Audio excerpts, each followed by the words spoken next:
women's role in SNCC. Okay. Yeah. All right, quiet on set.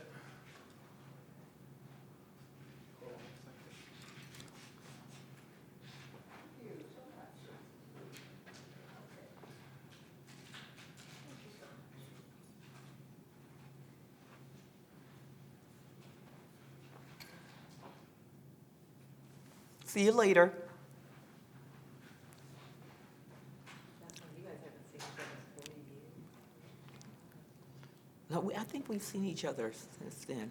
And I think it's, these are things that happened in 1965, 60. So I think that's more than 40. I think it's 50 years. Yeah. 50. Yeah. Okay.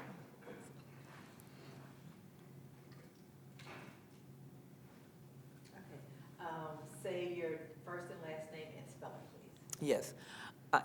My name is Jennifer Lawson, and that's Jennifer, Lawson, Lawson. All right, so tell me what years you worked in Atlanta, how old you were, and what you did there. I worked in Atlanta between 1966 and 1968. And at that time, in 1966, I was 20 years old. All right, and then what did you do while you were there? I came to Atlanta, Georgia in 1966 to work with the Student Nonviolent Coordinating Committee, or SNCC.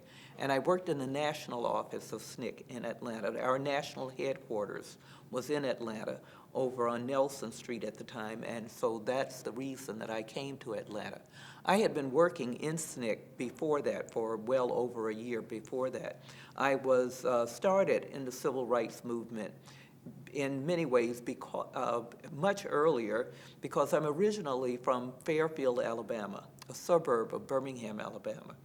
And at the time that I was a high school student, Martin Luther King was demonstrating in Birmingham, and that was the time that many people remember for some of the demonstrations where children were attacked by dogs and fire hoses by the police chief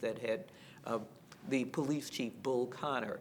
And during that period, I was a high school student, and I was left school to participate in those demonstrations. I was not fortunately attacked by the hoses or the dogs, but some of my classmates were. And so several of us became very active in the civil rights movement at that time in high school. After completing high school, I went to Tuskegee, in Tuskegee, Alabama. It was then Tuskegee Institute, now it's Tuskegee University. And I became active there with other students from around the country who also participated in the civil rights movement. SNCC came through Tuskegee to assist us students with some of our demonstrations. And I began to appreciate the bigger view, the bigger picture that SNCC had. And in some cases, we as students were confining ourselves to working right there, either with the university or around issues at the university, or issues in Tuskegee or Macon County, Alabama. And I appreciated the fact that SNCC was looking at the entire country and later really looking at the world. And I then decided that I would leave school and work with SNCC. And I particularly made my decision right after one of my classmates, who I was very close to, Samuel Young Jr., was killed.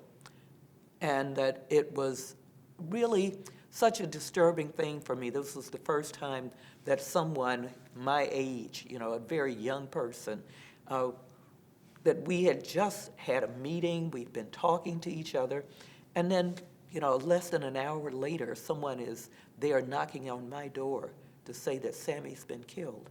And he'd been shot to death by a local white man, and it was just so disturbing. And I just felt I had been in school to study medicine as a pre-med student, but I felt that with that, somehow my whole worldview shifted, because I just felt, what's the point of talking about and of trying to learn medicine to help my people when there are all of these forces that would could destroy us like this. You could just be killed like this. And so I felt that it was far more important for us to gain equal rights and for us to protect ourselves. And so I left school to work with SNCC. And I worked primarily in Lowndes County, Alabama. In Lowndes County at that time, we students had worked with SNCC mostly in Selma, Alabama. And at that particular time, that was when Martin Luther King and others were gearing up for the march between Selma to Montgomery. And that I then ended up arrested. We were protesting there in Montgomery, and so I spent a week in jail in Montgomery, Alabama. And that shortly after that, then I left to work with Stokely Carmichael, Ralph Featherstone, Cortland Cox, Charlie Cobb, Ivanhoe Donaldson, and a number of SNCC workers in Lowndes County, Alabama. And I was quite proud of the fact that I was one of the few women working as a field organizer out in the rural area like that. And I lived with the guys in the what was called the Freedom House, which was a shack where you had to move your sleeping bag on the basis of if it was raining, then you needed to shift where you were sleeping because the rain was definitely going to pour right in on you. But those were very memorable times for me because we then would plan strategy. We would have really in-depth meetings sitting around a pot-bellied stove trying to keep warm.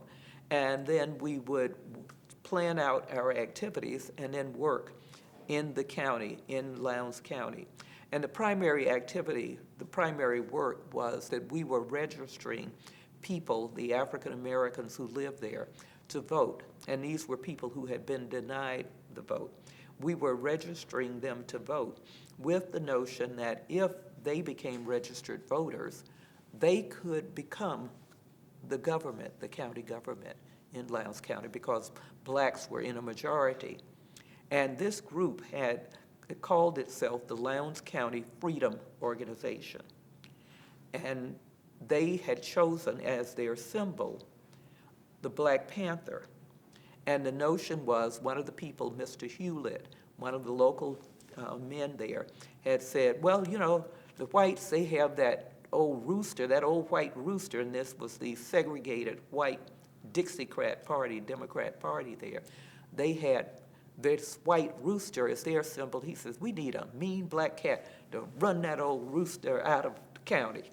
And so that's how they had selected the Black Panther as their symbol.